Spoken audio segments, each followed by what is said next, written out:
इसीलिए जिनका बहुत बड़ा भाग्य खुलता है ना, उनको महादेव की भक्ति उनके हृदय में स्फुरित होती है। सबको भगवान महादेव की भक्ति नहीं मिलती। हमारे बहुत सारे विद्वान ब्राह्मण जब शंकर जी की पूजा कराने के लिए जजमान श्री को आदर के साथ बैठाते, तब पहले वो गिनती कराते हैं, इतने जन्मों के पुण्य से ये मिलेगा, इतने जन्मों के पुण्य से ये मिलेगी। मुझे कोई विद्वान ब्राह्मणों के पास से लिखना है, इतने जन्मों के पुण्य से ये मिलता है। लास्ट में कहते हैं कि आसमान में जितने तारा हैं, इतने जन्म के पुण्य एकत्र होते हैं, तब भगवान महादेव की पूजा का अवसर मिलता है। ऐसा पुराणों में भी कहा, विद्वान ब्राह्मण सब बोलते हैं। और यहाँ बहुत सुंदर बात की है।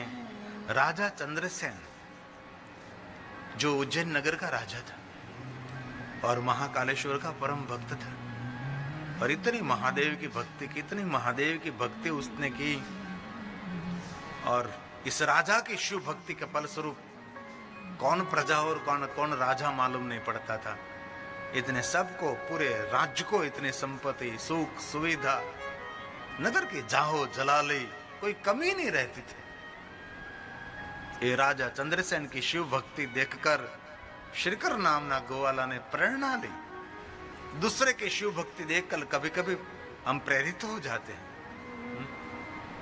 आज हमने देखा भगवान वासुकीनाथ महादेव के ऊपर 1000 कमल, ये दर्शन मात्र न पापनाशनम, ये दर्शन ही हमारे लिए दुर्लभ है। ये 1000 कमल भगवान महादेव को चढ़ाते हुए, चढ़े हुए कभी हमने नहीं देखे, पहली बार देखा हमने। भगवान विष्णु जी ने एक एक नाम बोलकर एक एक कमल अर्पण किया था। एक एक नाम, एक एक कमल, एक एक नाम, एक एक कमल, 1000 नाम भगवान विष्णु जी का प्रसाद है।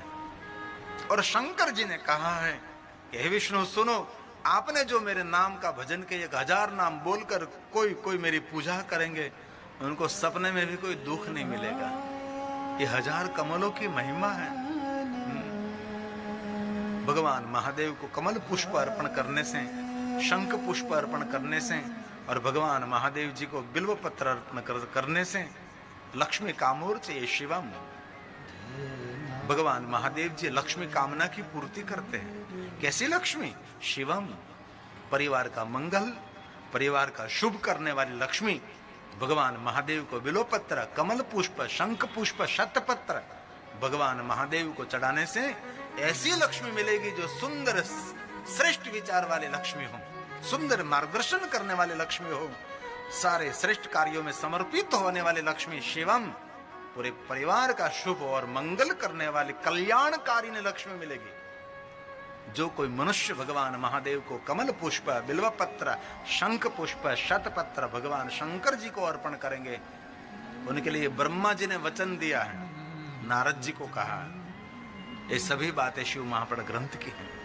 तो श्रीकर नाम का गोवाला भगवान महादेव का परम भक्त रहा और महादेव का दर्शन हुआ उसको, और उसके कुल में शंकर जी ने वचन दिया था, हे श्रीकर, आपकी अष्टमी पेढ़ी में स्वयं नारायण कृष्ण, आपकी अष्टमी पेढ़ी में स्वयं नारायण भगवान कृष्ण रूप में प्रकट रहेंगे। ये श्रीकर की शिव भक्ति का फल है। और महादेव ने प्रकट होकर कहा, श्रीकर बेटा गोवाला मांग।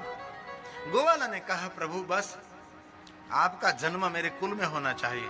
तब शंकर जी ने कहा, मैं तो अजन्मा हूं, शून्य माता हूं, दूध पीता, और मैं तुझे वचन देता हूं, तेरी अष्टमी पेढ़ी में नंद होगा, और नंद घेरे आनंद भयो, वहां स्वयं नारायण भगवान कृष्ण के रूप में प्रकट होएंगे। ये उपमन्यु जी कृष्ण को बता रहे कि आपके कुल में शिव भक्ति है। ये श्लोक शिव महापुराण ग्रंथ का है, ये उमा संहिता का है। श्री करो गोपिका सुनो नृप, श्री करो गोप नृप એટલે રાજા, પૂજા વિલોકના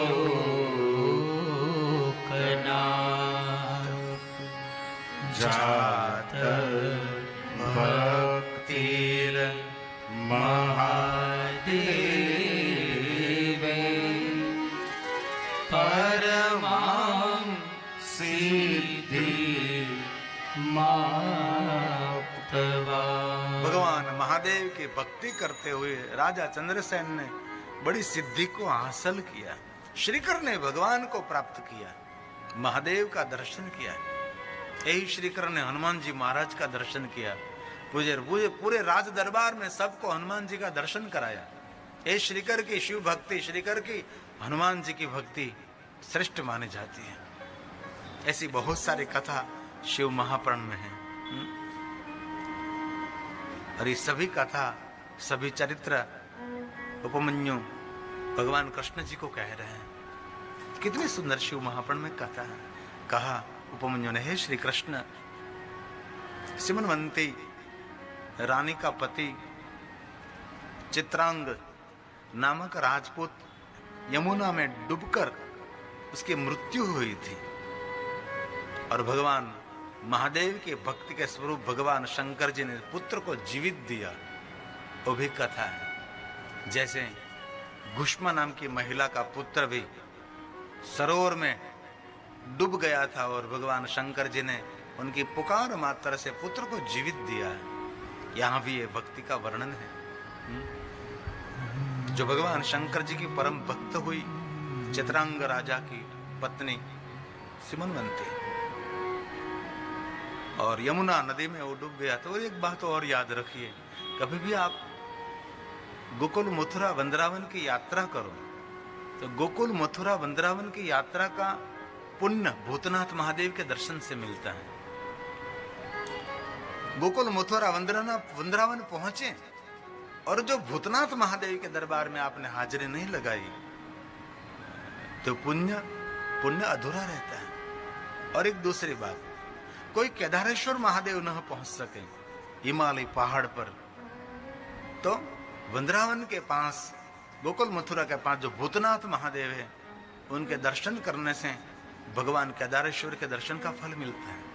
शिव महापुराण में वर्णन है, केदारेश्वर महादेव का उपलिंग ये भूतनाथ महादेव माना जाता है। ये वर्णन है। ऐसी बहुत सारे उपलिंग की भी महिमा है। कोई ज्योतिर्लिंग न पहुंच सके तो उपलिंग का दर्शन करे। ये सोमनाथ महादेव प्रभास क्षेत्र में कम से कम लगभग 32 के आसपास शिवलिंग है। अलग अलग बहुत सारे शिवलिंगों की महिमा। एक रोटलेश्वर महादेव है, कहीं कहीं जगह पर रोटलेश्वर महादेव, एक गंगेश्वर महादेव, एक समुद्र में भगवान महादेव का लिंग स्वरूप है। ऐसे असंख्य भगवान शंकर जी के लिंग स्वरूप प्रभास क्षेत्र में है। स्थापित हमारा सोमनाथ और एक अहिल्याबाई स्थापित भगवान सोमनाथ, जिनको जूना सोमनाथ कहते हैं। और अहिल्याबाई ने वहां शिव पूजा का प्रारंभ कराया है। चूंकि जूनागढ़ में नवाब सरकार थी, तब ये सोमनाथ महादेव में शिव पूजा करना वो बहुत बड़ा भारी गुना बनता था।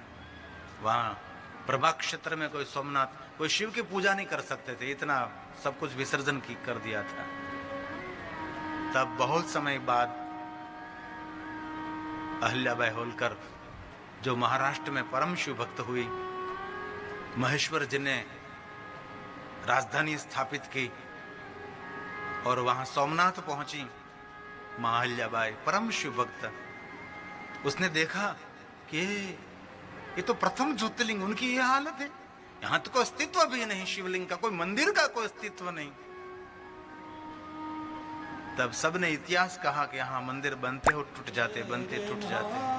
तो अहिल्याबाई ने कहा हम स्थान बदल लेंगे। अलग स्थान पर थोड़ी गुफा में भूगर्भ में बनाया, अभी भी है। बाद में हमारे सरदार वल्लभ भाई पटेल गृह प्रधानमंत्री बने, तब उनने ये काम शुरू किया। आजादी मिली और आए सोमनाथ के दर्शन के लिए, और उसने सभा में घोषणा की जहां तक सोमनाथ महादेव की ध्वजा नहीं फरकेगी वहां तक ये देश आजाद नहीं हुआ समझना। उसने काम शुरू कराया। ये पूरा सोमनाथ का इतिहास है। बहुत सारा इतिहास रहता है। टुक में 100 बात की एक बात, शिवानुग्रह तो जिनका पर भगवान महादेव का अनुग्रह होता है उनके जीवन में कोई कमी नहीं रहती। और बहुत दिल से कहता हूं, कभी शिव भक्ति पर शंका मत करिए, कभी शिव भक्ति को ठुकराइए नहीं। एक कष्ट नहीं, लाख कष्ट पड़े, लेकिन आपको क्या पता आपके पर 1 करोड़ कष्ट होने वाला था, 100 कष्ट में भगवान ने पूर्ण कर दिया। आपको क्या पता है बहुत बड़ा भाले का घा पड़ना था और 100 की अणी के बराबर हो गया। क्या पता था कोई तोप मारने वाले थे, छोटी सी गोली से काम खत्म हो गया। ऐसे क्या मालूम है। इसलिए कोई दुख, व्याधि, उपाधि, बीमारी, कुछ कष्ट, शारीरिक पीड़ा, मानसिक पीड़ा, आर्थिक पीड़ा, सामाजिक पीड़ा, कोई भी पीड़ा हो बहुत बड़ी होने वाली थी, लेकिन भगवान शंकर जी ने उनमें से आपकी रक्षा की है, ऐसा समझना चाहिए। शिव भक्ति पर कभी संशय, कभी शंका कभी नहीं करना चाहिए। उनको महादेव के परम भक्त माने जाते हैं।